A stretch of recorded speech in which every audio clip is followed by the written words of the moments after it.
Guys, it's Mateo's 2020 Politics here, and today we have some more news about progressives trying to push AOC and other Justice Democrats in Congress to force Nancy Pelosi to hold a floor vote on Medicare for all. Now, of all the progressives in Congress, AOC has received by far the most pressure to do this, but she keeps making up excuses. So, just looking at her Twitter, she has been responding to people's tweets and people's demands for her to withhold her vote for Nancy Pelosi unless she holds a floor vote on Medicare for all. At a time when 14 million people have been kicked off their health care and tens of millions more will be removed from their homes due to rent costs by New Year, now is the time to act. At least try to give us Medicare for all as opposed to just making up excuses not to on Twitter. What is the point in fighting for progressives in elections if they won't do anything for us when they get elected? You fought for the Green New Deal in 2019, and ever since then you've been missing your spine. Now you can go see that thread for yourself. Looking at her tweets, she has been getting flooded, absolutely flooded, with people demanding that she stand up against Nancy Pelosi and do what she promised to do when she ran for office, which was to challenge the establishment. The entire reason for her congressional run was to bring about progressive change, like Medicare for all, free public college, Green New Deal. But now that she's actually in Congress, she's not doing anything. She's not doing smack. Is there even any point in trying to get these progressives elected if when they get into Congress, they're not going to do anything about it? They're not going to actually try to bring about change during a global pandemic? And right now, you have leverage to get Medicare for all, or at the very least, get a vote on Medicare for all, and you're not doing it. So it leads me to believe that you're an opportunist, because there's no reason whatsoever not to do this. Now, most likely you'd lose. Okay, go ahead, lose. Doesn't matter. Either way, you fought for it. So at least try to fight for it, like the Republicans would do with their policies, instead of just cowarding out. And also, I'm pretty sure that if it were to be brought down to a vote, it could actually possibly pass the House by a narrow margin because they would just vote for it because they don't want to get, voted out of office in 2022. So it could actually pass the House. Even if it doesn't, who cares? You're supposed to fight for this. Now, I'm sorry, but there was one thing about the Republican Party which I really respect, which is they don't give a fuck. They don't care about what's popular and what's not popular. They run on what they believe in. They actually fight for what they believe in. They don't. I disagree with, the anti-masking movement, but at least they fight for it. They actually campaign on what they believe in and they try to fight for it in Congress. They don't care what Democrats think, what the rest of the country thinks. They just want to fight for what they believe in. And there's kind of almost a sense of nobility in that. But Democrats, I don't know what the problem is, but they never do that. There's never any sense of who cares about how popular this policy is? We need to run on this because it is a noble thing to do. It is the moral thing to do. Democrats are always so concerned and so cowardly and spineless and are just concerned about what Republicans think. Okay, if they don't care what we think about their policies, why should we care about what they think about ours? It's that simple. They don't care about what we think about their policies, so why should we care about theirs? Even when Democrats try to run to the right and try that triangulation strategy, it doesn't work because Republicans have their policies ready. They have their own politician, right?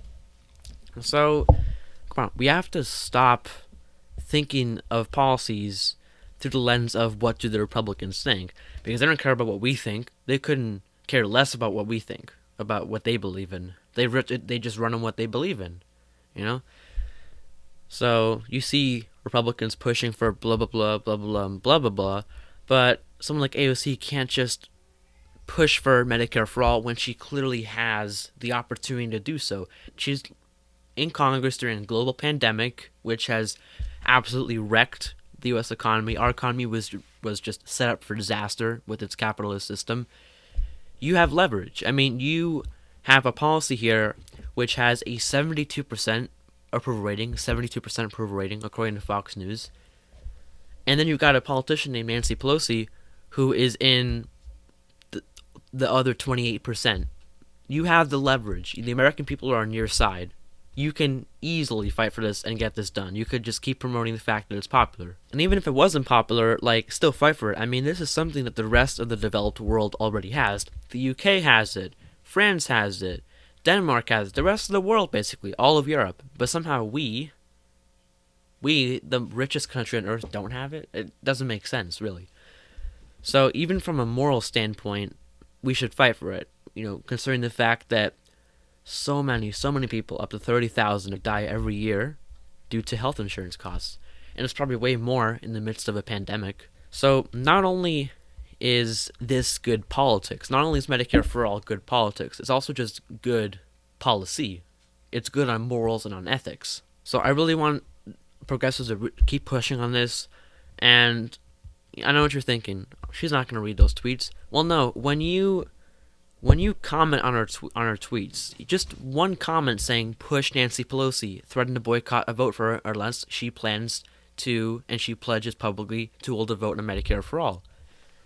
Every time someone does that, it builds up momentum. So when you got AOC looking through her Twitter, because she always looks through her Twitter account and her notifications, she's going to see more and more of those tweets. Like, the more people tweet about that, the more people comment on her posts about the whole boycott the vote thing, the more likely she is to see it, and the more likely her advisors and staff are going to see it. And this movement is growing. I mean, a recent poll from the Young Turks, a progressive news source, showed that 76% of their audience believes that progressives should do this, that AOC, Ro Khanna, Mark Bocan, all those progressives should threaten to boycott the vote for Nancy Pelosi unless she plans to bring Medicare for All for a House vote. Now, I get it, AOC, there are a bunch of opportunists in D.C., but you have to have a spine. You have to keep your spine. Because what happened with AOC, guys, is that when she first was elected to Congress, she was very, very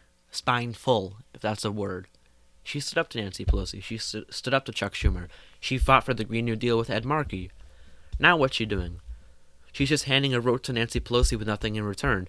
Guys, understand, you're supposed to vote for a politician. You're supposed to vote for a politician if they're going to do something for you, if they will give you something in exchange.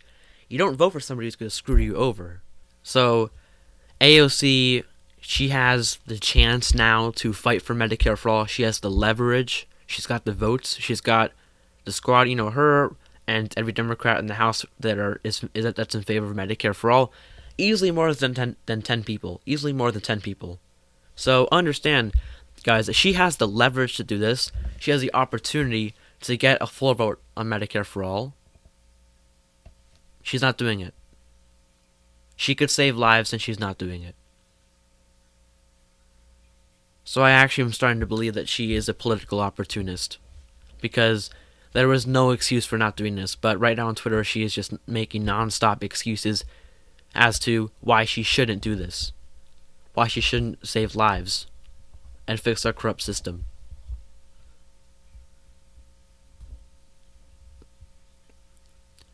Now, with someone like Nina Turner, we know that she is genuine.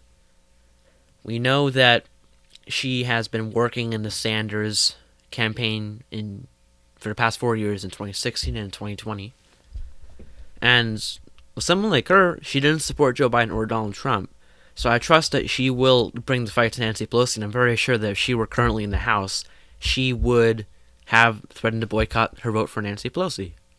But AOC is not doing that because DC changed her. She went in there a freshman who wanted to fight for progressive change, and just by the time her re-election rolled around, she had been changed by the opportunistic and Machiavellian ways of DC, and it truly is a very sad story. But there's just no way that she is not being an opportunist here.